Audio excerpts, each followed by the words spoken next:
Hello student, हर महादेव। हमारा जो initiative है टू कंप्लीट 6 to 12 एनसीईआरटी, उसमें क्लास 6, 7, 8, 9, 10 कंप्लीट हो चुका है 11 तक, और क्लास 12 का आज है chapter 7 transport and communication of geography. ठीक है, तो इससे पहले ना हम सब पढ़ चुके हैं टर्शरी सेक्टर्स के बारे में। अब इसके बाद में अब हम सब पढ़ते हैं ट्रांसपोर्ट और कम्युनिकेशन के बारे में, क्योंकि ये ना किसी भी इकोनॉमी के लिए बहुत इंपॉर्टेंट होता है। ठीक है, ट्रांसपोर्ट। अब देखो ट्रांसपोर्ट होता क्या है, जो फैसिलिटी हम सबको मिलता है ना किसी एक, चाहे वो सामान हो, आदमी हो, या फिर कुछ भी हो, उसको एक प्लेस से दूसरे प्लेस पे ले जाने के लिए हम सब बहुत तरीके के फैसिलिटी का यूज़ करते हैं, जैसे कि रोडवेज हुआ, वाटरवेज हुआ, हाईवे एयरवेज हुआ।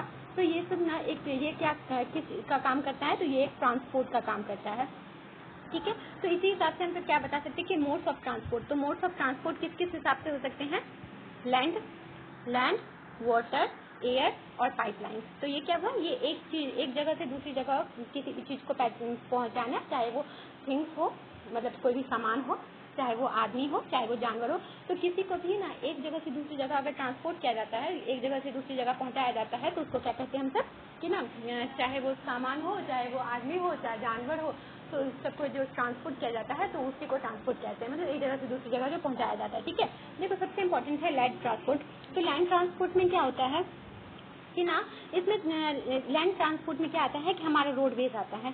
इसमें आप देखोगे कि रोडवेज का ना जाल सा बिछाया रहता है। ठीक है, तो क्या किया जाता है कि ना इससे, और फिर आप क्या देखोगे कि घोड़ा होता है, या फिर कार हो, या फिर ऑटो हो, ये सब आप देखोगे, बाइक हो, ये सब ना चलता रहता है। ठीक है, जो रेवोल्यूशन था ट्रांसपोर्ट का ना, वो किससे आया, जब हम सबका ना स्टीम इंजन का जब स्टार्ट हुआ, स्टीम इंजन जब पता चला 18th सेंचुरी में, तब से रेवोल्यूशन आया। ठीक है, तो इस वजह से फिर रेलवे लाइन स्टार्ट हुआ 1825 में, और उसके बाद क्या हुआ, रेलवे बहुत इंपॉर्टेंट बन गया, और उसके बाद फार्मिंग, माइनिंग और मैन्युफैक्चरिंग के लिए इस चीज़ का यूज़ किया जाने लगा। ठीक है, उसके बाद क्या हुआ कि ना, जो इंजन रेवोल्यूशनाइज्ड होने लगा, तो पहले रेलवेज का हुआ, और उसके बाद जैसे ही व्हील का आविष्कार हुआ, वैसे ही क्या होने लगा कि रोडवेज पे भी क्या होने लगा, रोड पे ट्रांसपोर्ट का जो रोडवेज पे जो ट्रांसपोर्ट का है वो ना स्टार्ट होने लगा। तो रोडवेज पे जो ट्रांसपोर्ट होते हैं वो दो तरीके के हो सकते हैं, एक मेटल्ड और एक अनमेटल्ड होते हैं। कुछ पक्का रोड होते हैं, कुछ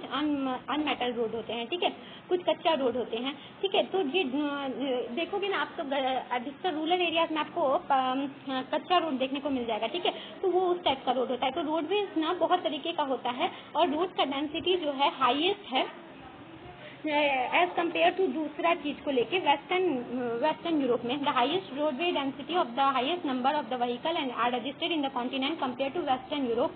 ठीक है, और वर्ल्ड का मोर्टेबल रोड लेंथ जो है 15 किलोमीटर है, 15 मिलियन किलोमीटर है, of which north America account 33%, जिसमें नॉर्थ अमेरिका ही सिर्फ अकाउंट कितना करता है, 33%। तो वहाँ का रोडवेज कितना बहुत अच्छा होगा। अब देखो ट्रैफिक का, इसमें सबसे इंपॉर्टेंट रोडवेज में ना प्रॉब्लम होता है ट्रैफिक का। तो ट्रैफिक आप देखते होंगे कि अक्सर आपको ट्रैफिक देखने को मिल जाता होगा। ठीक है, तो ये ना ये क्या है, कंजेशन। जैसे कि अगर देखो बहुत ज़्यादा छोटा रोड है और उस पर बहुत ज़्यादा अगर आदमी चले जाते हैं, तो वहाँ पे ट्रैफिक का जैसे सिस्टम चलते रहता है। जैसे कि बैंगलोर में आप सुनते होंगे कि अधिकतर से ना ट्रैफिक लगा ही रहता है। तो वो एक तरीके का ना रोडवेज में प्रॉब्लम है। ठीक है, अब रोडवेज का ही प्रकार में हाईवेज निकाला गया है। तो इसमें हाईवेज में क्या होता है, 80 मीटर वाइड होता है, और ये इसमें ना सेपरेट होता है ट्रैफिक लेन्स। ठीक है, ब्रिजेस को लेके फ्लाई ओवर होता है, ड्यूअल कैरेज वे होता है, ताकि वो फैसिलिटेट कर सके अनइंटरप्टेड ट्रैफिक फ्लो। देखो ट्रैफिक से बचने के लिए क्या बनाया जाता है, हाईवेज बनाया जाता है। ठीक है, नॉर्थ अमेरिका में ना हाईवे का डेंसिटी सबसे ज़्यादा है, 0.65 किलोमीटर पर स्क्वायर किलोमीटर में है। ठीक है, हर एक प्लेस में 20 किलोमीटर डिस्टेंस पे हाईवे है। ठीक है, नॉर्थ अमेरिका में। तो इसी हिसाब से क्या बताया जा सकता है कि और फिर ये चीज़, और यहाँ पे ना लाइक वाइज कनाडा में भी और मैक्सिको में भी इस चीज़ को अच्छी तरीके से देखा गया। ठीक है, तो मतलब कि ये चीज़ को अच्छी तरीके से समझ लीजिए कि ना, जो चीज़ जहाँ पे ना ज़्यादा करके डेवलपमेंट होता है, वहाँ पे आपको हाईवे देखने को मिल सकता है। जैसे कि अमेरिका में भी हाईवे आपको देखने को मिल जाएगा, यूरोप में भी लार्ज नंबर ऑफ व्हीकल होते हैं, हाईवे नेटवर्क से जुड़े होते हैं। रशिया में भी हाईवे का नेटवर्क बहुत ज़्यादा है डेवलप। ठीक है, चाहे वो चाइना हो। इंडिया में भी हमारा क्वाड्रिलेटरल बन रहा है, गोल्डन क्वाड्रिलेटरल, जिसमें न्यू दिल्ली, मुंबई, चेन्नई और कोलकाता को हाईवे से कनेक्ट किया जा रहा है। ठीक है, अफ्रीका में भी ये काम चल रहा है। तो यहाँ पे क्या होता है कि जो डेवलपमेंट पे जो भी देश अब आगे बढ़ रहे हैं ना, उनके हाईवे वहाँ पे अच्छी तरीके से होता है। बॉर्डर रोड भी बनाया जाता है, जो हमारे बॉर्डर एरिया के पास होते हैं ना, वहाँ पे बॉर्डर रोड बनाए जाते हैं, उसी टाइप से होता है। ठीक है, अब देखो उसके बाद क्या है, रेलवे भी बहुत इंपॉर्टेंट है। रेलवे क्या करता है, बल्कि गुड्स को, मतलब कि बहुत ज्यादा अगर गुड्स होता है, देखो रोड पे आप क्या कर सकते हो, 4-5 आदमी जा सकते हो एक गाड़ी में बैठ के, ठीक है, बट रेलवे पे क्या होता है कि ना आप ना बहुत ज्यादा बल्कि गुड्स को लेके जा सकते हो, और फिर बहुत से हाई डिस्टेंस पे आपको, बहुत दूर डिस्टेंस पे आप ट्रेवल कर सकते हो। ठीक है, तो क्या होता है, computer train are very popular in UK. Commuter train कहाँ पे, यूके, यूएसए, जापान और इंडिया में फेमस है। ठीक है, यहाँ पे कैरी किया जाता है बहुत ज्यादा लोगों को। ठीक है, 13 lakh kilometre railway open traffic है वर्ल्ड का। ठीक है, तो रेलवे का जो है ना, रेलवे बहुत ज्यादा डेंस होता है। ठीक है, और 4440 किलोमीटर जो रेलवे है वो क्या है, मल्टीपल ट्रैक्ड है। बेल्जियम जो हाईएस्ट डेंसिटी है रेलवे का। ठीक है, उसके बाद क्या है, इंडस्ट्रियल जब रेवोल्यूशन हुआ था तो लंदन में भी इस चीज को आगे बढ़ाया गया था। तो रेलवेज भी बहुत ज्यादा इंपॉर्टेंट होते हैं। रेलवेज क्या करते हैं, बल्कि थिंग को ना एक जगह से दूसरी जगह पहुंचाते हैं। रेलवेज कहाँ कहाँ आपको ज्यादा करके देखने को मिल सकता है, 90% अकाउंट करता है रसिया। ठीक है, और उसके बाद क्या है, नॉर्थ अमेरिका है, कनाडा है, ऑस्ट्रेलिया है, साउथ अमेरिका है। ये सब क्या है, यहाँ पे ना आपको रेलवे देखने को मिलेंगे, और फिर बहुत बेहतरीन तरीके से। ठीक है, in Asia rail network is most dense in thickly populated areas of Japan. और रेल नेटवर्क एशिया में कहाँ कहाँ पे आपको देखने को मिल जाएगा, जापान में, चाइना में, और फिर इंडिया में, जहाँ पे बहुत ज्यादा पॉपुलेशन है। ठीक है, तो इस जगह पे आपको रेलवे देखने को मिल जाएगा, क्योंकि रेलवे का काम ही है कि बहुत ज्यादा डेंसली पॉपुलेशन और बल्कि थिंग्स को एक जगह से दूसरी जगह पहुंचाने के लिए। ठीक है, ट्रांस कॉन्टिनेंटल रेलवे क्या होता है, जो रन करता है एक कॉन्टिनेंट से दूसरे कॉन्टिनेंट, तो उसको क्या कहेंगे, ट्रांस कॉन्टिनेंटल रेलवे कहेंगे। ट्रांस सिबेरियन रेलवे किसको कहेंगे, जो ना क्या होगा, ये रूट को जो Russia run from St Petersburg in the west to Vladivostok on the Pacific coast in the eastern Pacific through Moscow, USA, Novosibirsk, इस्ट्रूसिक, Chita and Khabarovsk. It is the most important route in Asia and the longest 9,332 kilometre. तो ये क्या होता है, एक double train होता है। तो इसमें जैसे कि ना एक जगह से दूसरी जगह को कनेक्ट किया जाता है, तो उस टाइप का जो होता है ना वो ट्रांस सिबेरियन होता है। ठीक है, ट्रांस कैनेडियन रेलवे है क्या, कि कनाडा को जो कनाडा को कनेक्ट करता है, तो उसको वो क्या हो गया, ट्रांस कैनेडियन रेलवे है। ठीक है, ये ना एक जगह से कनाडा के एक पार्ट को दूसरे पार्ट से मिलाता है। ठीक है, देखो ये है ट्रांस सिबेरियन रेलवे, ये रसिया में है, ट्रांस सिबेरियन रेलवे है, यहाँ से स्टार्ट होता है ये, और उसके बाद एसटी पीटरबर्ग में जाके मिलता है। ठीक है, तो रसिया का एक छोर से दूसरे छोर पे है। ठीक है, तो यूनियन एंड पैसिफिक रेलवे, अब देखो यूनियन और पैसिफिक रेलवे भी होते हैं। न्यूयॉर्क में और अटलांटिक कोस्ट में आपको सैन फ्रांसिस्को में पैसिफिक कोस्ट पे ये रेलवे आपको देखने को मिल जाएंगे। ठीक है, जो मोस्ट वैल्यूएबल एक्सपोर्ट होता है ये ना यहीं से इसी चीज से जाते हैं। ठीक है, तो ट्रांस ऑस्ट्रेलियन कॉन्टिनेंटल रेलवे, अब देखो बताया गया है कि यहाँ पे ना हर एक जगह का ना अलग अलग रेलवेज है। ठीक है, चाहे ऑस्ट्रेलिया में हो, रसिया में हो, चाइना में हो, कनाडा में हो, तो वहाँ पे सबका अलग अलग है, तो उसी हिसाब से उनका नाम दिया गया है। ठीक है, द ओरिएंट एक्सप्रेस, ये ओरिएंट एक्सप्रेस क्या करता है, ये ना इस्तानबुल को पास करता है और क्या करता है, स्ट्रासबर्ग, मुनीच, वियना, बुडापेस्ट और बेलग्रेड को मिलाता है। ठीक है, और ये जर्नी क्या होता है, ये जर्नी एक्सप्रेस किया जाता है 96 आवर का 10 डेज बाय सी रूट, और इसको सी रूट के द्वारा एक्सप्रेस किया जाता है। ठीक है, ये ट्रांस एशियाटिक रेलवे लिंकिंग है इस्तानबुल को बैंकॉक से मिलाने का। ठीक है, इस्तानबुल को अगर बैंकॉक से मिलाने का है तो वो उसको क्या बोलेंगे, ओरिएंट एक्सप्रेस बोलेंगे। ठीक है, अब इसके बाद क्या है, वाटरवेज सबसे चीपेस्ट होता है, इसमें ना सबसे कम पैसा लगता है। जो सबसे मतलब कि जो रेलवेज हुआ, वाटरवेज हुआ, रोडवेज हुआ और एयरवेज हुआ, 4 वेज है, उसमें से सबसे जो कम पैसा जिसमें लगता है वो कौन सा है, वाटरवेज है, और इसमें सबसे ज्यादा बल्कि थिंग्स और फिर मटेरियल को लिया जाता है, चाहे वो रोड से भी ज्यादा, रेल से भी ज्यादा इसमें लेके जाया जाता है। ठीक है, तो रोड के कंपैरिजन में रेल से और रेल के कंपैरिजन में इसमें सबसे ज्यादा जाता है। ठीक है, और यहाँ पे ना एक जैसे कि रेलवे अधिकतर देखा जाता है कि कंट्री के ही एक पार्ट से दूसरे पार्ट में लेके जाया जाता है। ठीक है, बट ये क्या जाता है, वर्ल्ड के एक पार्ट से दूसरे पार्ट में हम सब जा सकते हैं वाटरवेज से। ठीक है, सी रूट बहुत ज्यादा इंपॉर्टेंट होते हैं। ठीक है, जैसे कि सी रूट कहाँ पे आपको देखने मिल सकते हैं, नॉर्थ अटलांटिक सी रूट आपको देखने को मिल सकता है, ये बहुत इंपॉर्टेंट है। फिर Mediterranean India Ocean sea route भी है, Cape of Good Hope sea route भी है, साउथ अटलांटिक सी रूट भी है, और उसके बाद साउथ पैसिफिक सी रूट है, कोस्टल शिपिंग सी रूट है, शिपिंग कनाल है, स्वेज कनाल है, सुएज कनाल है, पनामा कनाल है, ये सब क्या है, ये इंपॉर्टेंट सी रूट्स है। यहाँ से क्या होता है कि जो बल्कि थिंग्स होते हैं एक जगह से दूसरी जगह, वो क्या किया जाता है, यहाँ पे एक जगह से दूसरी जगह भेजा जाता है। ठीक है, तो मतलब एक कंट्री से दूसरी जगह कंट्री जो भेजा जाता है वाटर वे से सामान सबको, तो वो इसी के द्वारा भेजा जाता है। इनलैंड वाटर वे भी होता है कि अपने ही तो वो होता है कि ना, एक होता है कि आप एक कंट्री से दूसरे कंट्री जा सकते हैं और एक वाटर वे से आप एक स्टेट से दूसरे स्टेट जा सकते हैं, उस टाइप से होता है। ठीक है, तो ऐसा भी बहुत सारा वाटरवेज है। ठीक है, जिसमें राइन वाटरवेज है, दनुबे वाटरवेज है, वोल्गे वाटरवेज है, फिर the Great Lakes, St Lawrence Seaway है।